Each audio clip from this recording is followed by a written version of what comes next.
Cześć, dzisiaj będzie materiał o OBD11, o takich małych dongielkach, które po podpięciu do OBD w samochodzie w grupie Volkswagena mogą zmienić troszeczkę funkcjonalność auta. Jeżeli jesteście ciekawi, co można zmienić w takim, można powiedzieć, słabo dopasażonym Audi Q5, jak to tutaj, no to zapraszam do oglądania dalej.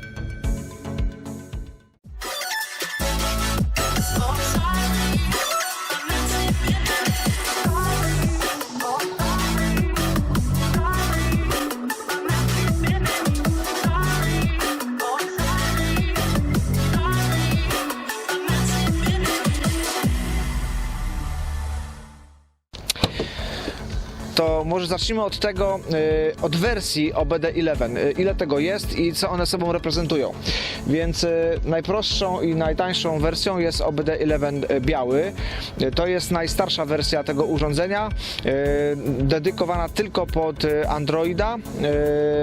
No i właściwie to tyle. Jest potem wersja zielona, to już jest wersja nowsza, zresztą może dalej, zielona, niebieska i czerwona, to już są wersje nowsze, które są zarówno pod Androida, jak na iOS-a, pod iPhone'a, ale tutaj ważna uwaga, iPhone'a na razie nie rekomendujemy, bo jest to jakby platforma rozwojowa. Najwięcej opcji do zmian w samochodzie znajdziecie na Androidzie. No i teraz tak, wersja zielona, może jeszcze zacznę od tego, że możecie kupić takie OBD zarówno z pakietem Pro, bądź bez pakietu Pro. Co to daje? Jeżeli kupicie takie urządzenie bez pakietu Pro, no to możecie wpiąć to do samochodu, szczytać sobie błędy, ewentualnie te błędy skasować i nic więcej. Cała zabawa się zaczyna wtedy, kiedy dokupicie sobie to urządzenie właśnie z licencją Pro i jeszcze z kredytami dodatkowymi i wtedy można wpiąć do samochodu i tam sobie po prostu pozmieniać jakieś funkcjonalności. Zielona wersja ma tych kredytów już 100. Wersja niebieska ma tych kredytów 200 i wersja czerwona ma tych kredytów najwięcej 500. Oprócz tego tam jeszcze jest jakiś uchwycik magnetyczny, futeralik, tak troszeczkę bardziej bogato doposażone urządzenie. Kredyty oczywiście możemy sobie dokupować poprzez aplikację, no i to jest istotna informacja, no bo to nie jest tak, że kupicie sobie taki dongielek i już możecie sobie tutaj działać wielokrotnie, no niestety nie, za każdą zmianę płacicie kredytami, jakieś drobne zmiany to mniej więcej jest 10 kredytów, grubsze zmiany trochę więcej, ale jak to działa, zapraszam dalej, podłączymy do samochodu i zobaczymy, co można zmienić w tym samochodzie. Jeszcze jedna rzecz, oczywiście tak, ten dongielek to tak właściwie to jest tylko taki interfejs, który nam pozwala podłączyć się pod OBD. Cała magia i całe oprogramowanie będzie w smartfonie i w aplikacji, którą trzeba ściągnąć, żeby z tego urządzenia skorzystać. Po ściągnięciu aplikacji trzeba się oczywiście tam zarejestrować, zrobić sobie konto i bardzo ważna rzecz, jeżeli kupujecie taki dongielek już z kredytami, na przykład ten niebieski ma 200 kredytów, to aplikacja przy rejestrowaniu konta zapyta się, czy przydzielić Wam te kredyty do konta i trzeba tam zaznaczyć tak, bo jest wybór tak lub nie, ale trzeba zaznaczyć tak, bo jak klikniecie nie, to te kredyty przepadają. Tego nie da się potem odzyskać i niestety nie pomoże żadne tłumaczenie, że ktoś się pomyli, po prostu te kredyty przepadną, więc klikamy tak i wtedy te kredyty są tu przypisane. Ja już tutaj mam w tej chwili 185 kredytów, bo już trochę tam się bawiłem i coś wykorzystałem. Dobra, to podłączamy i patrzmy, jak to działa, nie? To jest naprawdę malutkie, fajnie wykonane. Tomasz, nie wiem, czy pan to zobaczysz tutaj. Proszę, możesz teraz najazd tam jakiś. To zapraszam do środka, ustawiamy i zobaczymy, co można poprzestawiać. Połącz. OBD11.2. Po połączeniu możemy nacisnąć skanowanie i wtedy urządzenie wraz z aplikacją przeskanuje nasz samochód, nasz komputer. No i teraz możemy sobie podejrzeć, jakie ewentualne błędy zostały wyłapane. Te zielone kółeczka wskazują, że błędów żadnych nie ma, ale już takie czerwone kółeczko może nas zaniepokoić, że jakiś błąd został wychwycony. No i tu na przykład mamy, że prąd spoczynkowy jest tutaj za duży. Możemy też nacisnąć sobie ikonkę Google'a i podejrzeć jakieś podpowiedzi odnośnie tego błędu. Idźmy do innych błędów. Spróbujmy zobaczyć, czy da się skasować. Tu mamy jakieś dwa błędy. No i w przypadku tego błędu czujnika alarmu udało się go wykasować. No dobra, ale to, co tygryski lubią najbardziej, no to jest generalnie zmiana ustawień tego samochodu, no czyli zobaczymy, co za pomocą tej aplikacji możemy zmienić. Nic nie mówi, że ten telefon taki...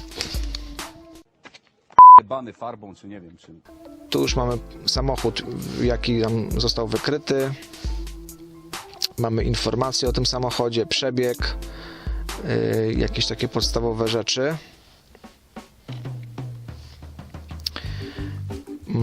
Natomiast możemy sobie wejść tutaj w aplikację i tego, powiem wam tak, tego jest po prostu strasznie dużo. Przejrzenie tych wszystkich możliwości, jakie daje to oprogramowanie, zajęło mi trochę czasu i żeby zapoznać się, która za co odpowiada. Niestety w tym samochodzie, dość ubogim, nie mogę z wielu skorzystać, bo po prostu nie ma takiego wyposażenia, ale mimo to jest parę rzeczy, które mogę sobie zmienić. Na przykład to, co już zrobiliśmy wcześniej i za co na przykład już właśnie tutaj parę kredytów poszło, to ustawiłem sobie światła skandynawskie. To znaczy, że podczas jazdy na światłach dziennych również świecą mi się pozycyjne światła z tyłu w samochodzie, co wydaje mi się jest bardzo fajną opcją. Raz, że to po prostu ładnie wygląda, no i dwa, no wydaje mi się, że to też jest bezpieczniejsze, jak jest jakaś nieco gorsza pogoda. Kosztowało mnie to 10 kredytów. Inną opcją, którą można na przykład tutaj załączyć i możemy teraz to zrobić, to jest na przykład test zegarów przy włączeniu zapłonu, czyli wchodzimy sobie w tą opcję. No i teraz ona jest wyłączona, jest off. Tutaj mamy krótką instrukcję, jak to zrobić i możemy sobie to włączyć i przytrzymujemy ten klawisz. No i jest sukces. Kredytów widzę na razie nie ubyło. Być może to jest kwestia odświeżenia. Sprawdzamy od razu, czy to zadziałało. No to wyłączam. Teraz włączam zapłon. No i jest. A tu kredyty oczywiście. 10 kredytów poszło. No i takie moje przemyślenia. Przeglądając te funkcje, które tutaj można sobie poprzestawiać, to wydaje mi się, że to jest dla takich osób, no powiedziałbym, odpowiedzialnych. Dlaczego? No bo można na przykład sobie tutaj zmienić, nie wiem, ostrzeganie o zapiętych pasach, czyli na przykład coś, co kogoś może irytować, na przykład, że jak jedziemy samochodem i nie zapniemy pasów, czy pasażer nie zapnie pasów i mamy dźwięk przypominający o tym, no to możemy taką opcję tu wyłączyć, no ale wiadomo, że to jest niebezpieczne i oczywiście my nie sugerujemy takich zmian.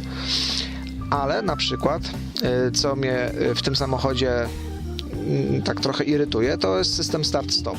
Ja głównie jeżdżę po Warszawie, jeżdżę jakieś krótkie trasy i nie do końca mi odpowiada, że jak dojeżdżam do świateł, dosłownie na chwilę już auto wyłącza pracę silnika.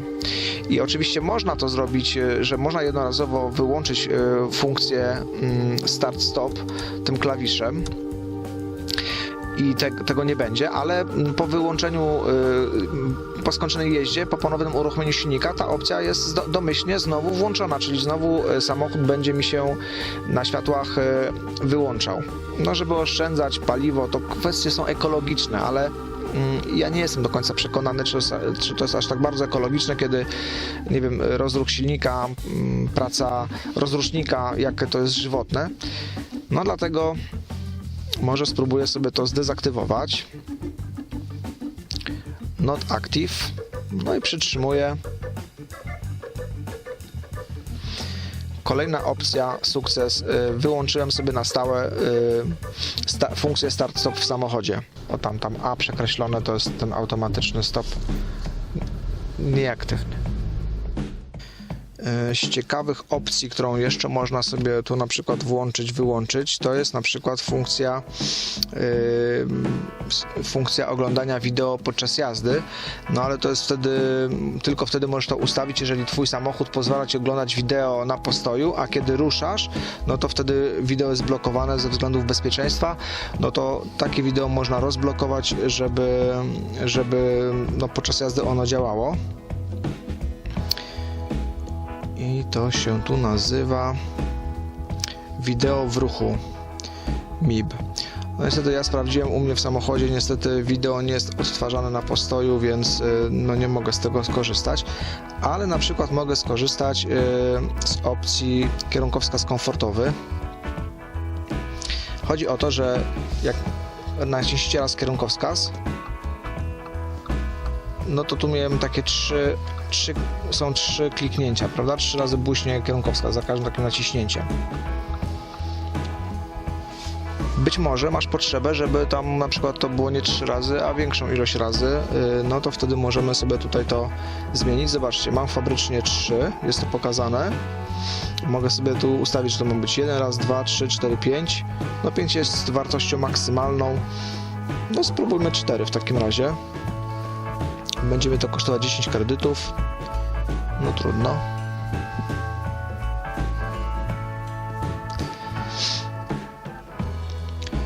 No i sukces. Sprawdźmy. Klikam. Na 4 razy. Nic się nie spodziewałem. Kolejna uwaga, jeżeli decydujecie się na gmeranie w ustawieniach, no to odpowiedzialność bierzecie na siebie, nie? To jest chyba jasne. Niestety nie odpowiadam za to, że coś sobie przestawicie i coś nagle przestanie właściwie działać, więc trzeba to robić rozważnie i czegoś, czego jesteście po prostu pewni. Na naszej stronie w opisie tego produktu znajdziecie sobie informacje, link z informacjami, co w danym samochodzie można sobie zablokować i odblokować. Nie wiem, czy to już mówiłem, jakby nie, to powtórzę raz jeszcze. Te urządzenia działają tylko z samochodami grupy VAG, czyli Volkswagen, Audi, Skoda, Seat. Możemy sobie jeszcze zmienić na przykład te ustawienia takie, żeby zezwolić, żeby do samochodu można było podłączyć jednocześnie na przykład 2 telefony po Bluetoothie. To jak na przykład używamy 2 telefonów albo jedziemy z małżonką, z partnerem i też chcemy mieć telefon podłączony pod telefon, to możemy taką opcję sobie tu włączyć.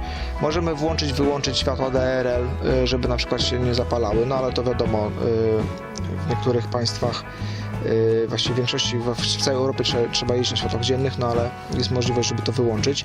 Tak samo jak jest możliwość wyłączenia spryskiwaczy lamp, reflektorów. Też nie polecam, bo też należy mieć takie spryskiwacze, czyszczenie lamp, jeżeli mamy światła ksenonowe chociażby. Ale to są takie właśnie opcje, jeżeli ktoś lubi sobie pogmerać, nie wiem, dźwięk powitalny w MMI. No to tyle właściwie, nie?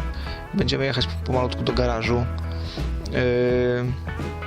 Tam jeszcze są takie 2 kwestie dosyć istotne.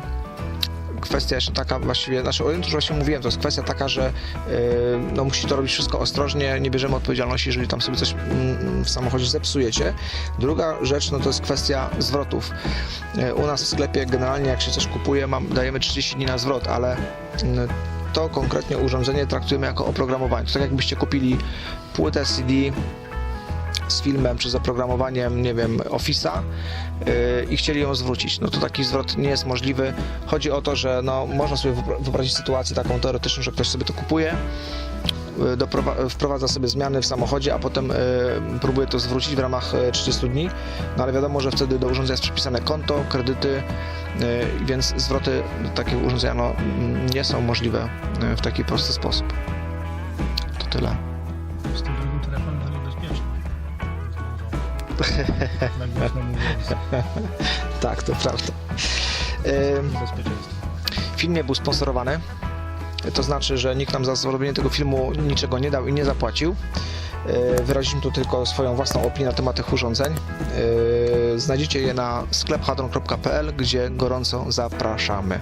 To tyle. Trzymajcie się. Do następnego filmu. Cześć.